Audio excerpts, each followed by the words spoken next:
What is up, you guys? Teller checking in for the recap of UFC Vegas 83. You guys know I was looking like Molly the Maid out there this past week and hit him with a clean sweep. Pulled up to the bar in a little pink Kia with the little Molly the Maid tag on the side of the car. Cleaned them up, man. Had the big old broom. And we had 3 official plays on the card.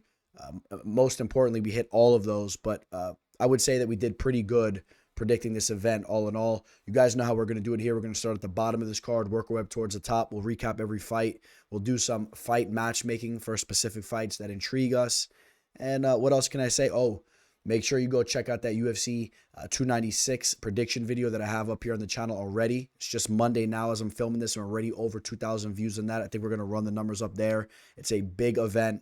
And like I said, another profitable event for UFC Vegas 83, which is perfect as we go into that huge card where I'm going to have some big action. I got a lot of units to play with. It's going to be a huge card. You guys do not hesitate to reach out to me if you want to work with me for my official plays. We've been killing it the second half of the year at this point. Just been absolutely killing it the second half of this year. And, let's start things off by talking about the Talita Al-Ansar versus Ryan Amanda, a split decision victory that went towards Talita's way. We talked about the fact that this was a fight that could really go either way, right? It was a grappler versus a striker, basically. And, I thought Amanda probably should have edged this fight out. I had it very close. But again, Al-Ansar did have some success with the grappling. And, Amanda didn't really impress me late in this fight. She kind of took her foot off the gas. And, it was a close fight. And hopefully it didn't cost any of you guys any money. I would have nothing to do with that fight, and if anything, I would have been betting on Al-Ansar as far as the betting value went, as I stated when we talked about this fight. But I stayed away from it, and we dove right into the next fight where I had some big action on the table. I had a 2-team parlay. The first leg was, in fact, Tatsuro Taira over Carlos Hernandez. You guys know how high I am on Taira, and you guys see, there's already some beef brewing between Taira and, Muhammad Makayev, I believe it is. And I'll let you guys know right now, I got Tatsuro Taira over Muhammad Makayev. I believe that he's the superior fighter, and time will tell. I think those boys, young men, whatever you want to call them, they're both so young, they will eventually square off, and we will see who the superior mixed martial artist is. But Taira, man, this kid is a stud, okay? And I caught him at a minus 500 line as I mixed him with my other leg, which we'll get to, which also cashed, of course. I know it's a very high line, but I knew what way this fight was going to go. I almost targeted the submission prop, which I'm very happy I stayed away from, because as you see, he finished him via TKO. That's why I don't like to target those types of props a lot, because I was kind of favoring that sub there, maybe getting a rear naked choke or something like that. But, you never know, man. Sometimes they flatten these guys out and they just start raining down shots. But Taira is a stud, and you keep an eye on him as he tries to move his way towards holding gold in the division, which we will see the champion defending his belt in this division this upcoming Saturday. So you guys know I love the flyweight division, man. Then we had Luana Santos defeating Stephanie Egger. Now, I did pick Egger here. But this was a fight that I said could probably went either way. Luana Santos showed up. She looked good. She was the aggressor. And, if you were betting these 2 first women's fights here, if you would have took the dog in both those fights, that's kind of how I viewed them. If you want to kind of lump them together, if you would have took the dog on both of those fights, it was kind of hard to say maybe which one was going to come through. But, one of them probably was going to hit, and you would have, won some small units there, right? Because you're getting dog odds on both those. But Luana Santos looked good. She's a young, up-and-coming fighter. We'll keep an eye on her moving forward. How about Steve Garcia? I will not be so harsh on Steve Garcia anymore. He obviously has some power. He's extremely tough. He's not the best athlete. He's not the most refined fighter, but he's very tough, very durable, very game, has good power. And, he is, let me not just say all that ahead of time too. I mean, he is technical. He's obviously a very game, and he's a very talented mixed martial artist, right? I mean, he's getting wins now in the octagon. Let me not just make it seem like he's a complete slouch. Impressive victory over Costa. Garcia was a pretty big dog there too, and very big for his career. Then we had Hyun Sung Park getting the finish over Shannon Ross. As we stated, a little bit regretful I didn't target Park maybe as a prop KO, TKO, because you guys know I felt very favorable that was going to be the way that fight went. And Shannon Ross was at 5 KOs in a row now, 5 KO losses. He needs to hang him up or do something else. I don't know, figure something else out. Then we had Kevin Jusay over Kenan Song. I got him at minus 150. That's a 3-unit play that cashes on Kevin Jusay. He looked amazing out there. I think he had the 10th most strikes landed ever in a welterweight fight there in the UFC. Very impressive. He's looking more and more well-rounded.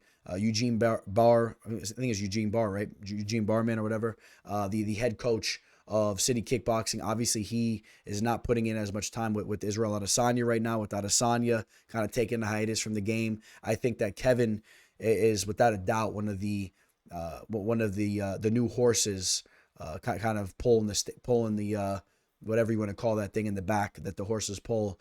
Him and of course Carlos Ulberg, right? I've been high on those two guys. I think Eugene Barman is putting a lot of time with these two dudes. And besides that, Kevin is massive for the division. He's a very technical striker, and he looked great out there, man. Butchered Kenan Song up.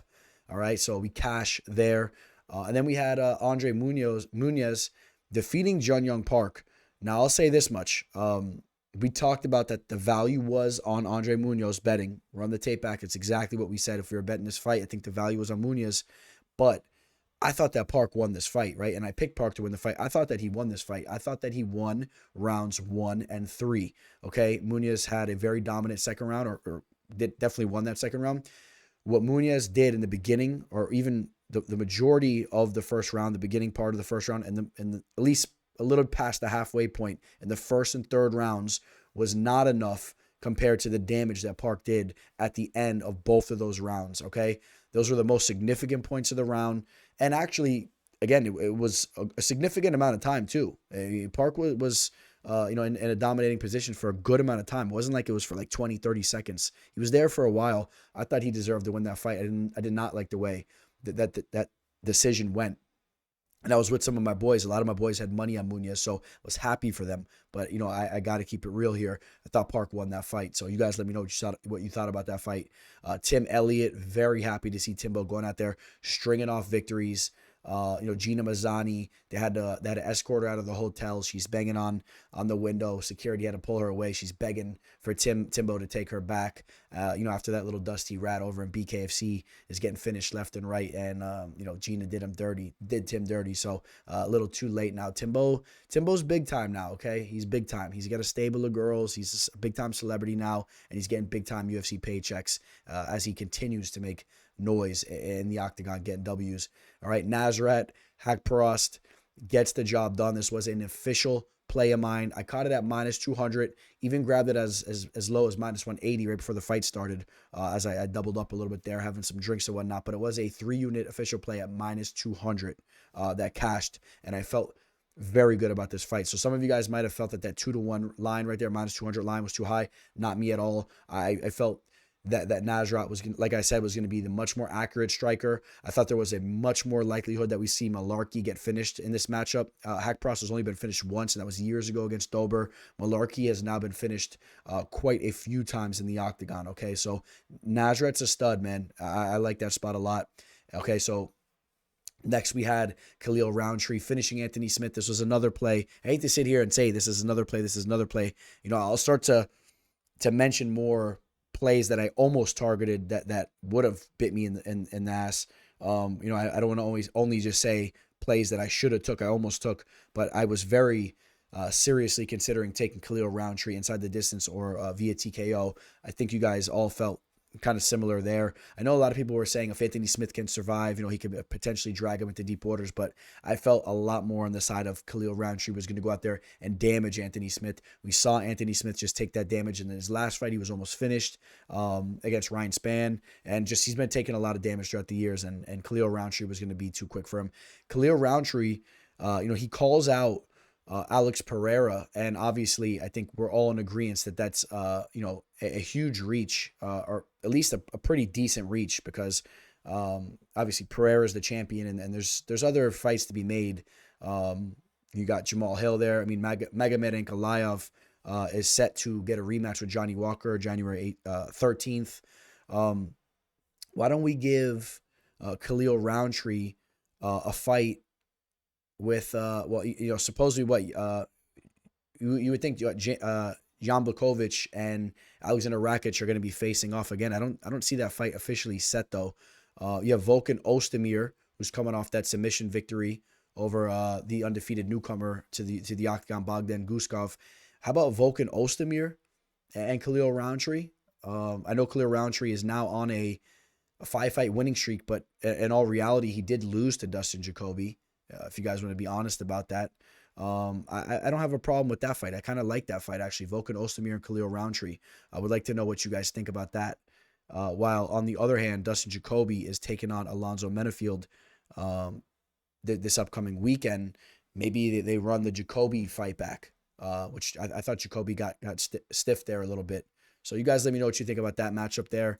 And then we get over to the main event where my 7-unit play, almost a maxed play, which I got at combined odds of -191 with Yadong Song being the other leg there with Tatsuro Taira, which I just felt so confident both these men were going to go out there and handle business. I wasn't sweating it, man. I felt like this ticket cashed as soon as I locked it in there. Grabbed Yadong Song at -370. Chris Gutierrez, his record's a little bit overrated, and Yadong Song's on a different level.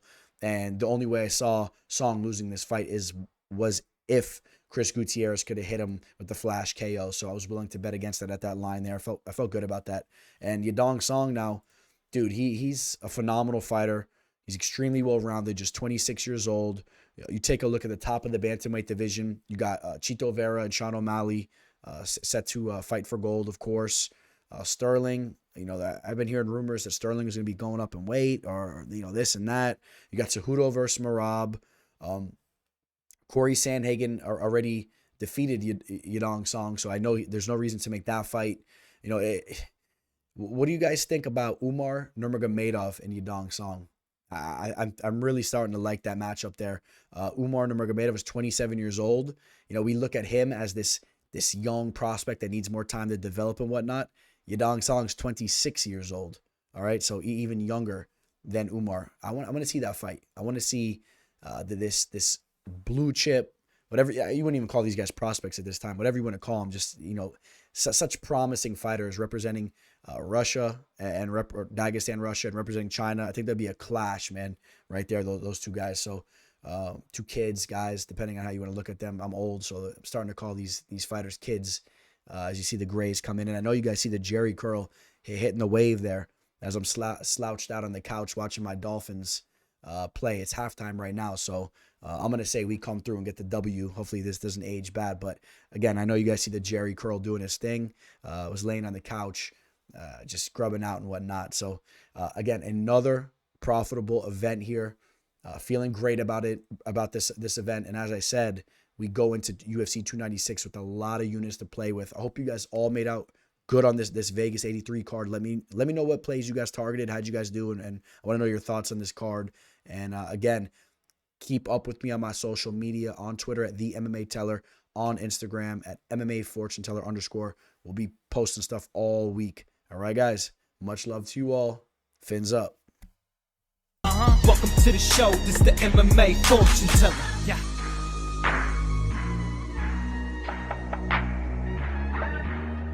The MMA Fortune Teller. The teller.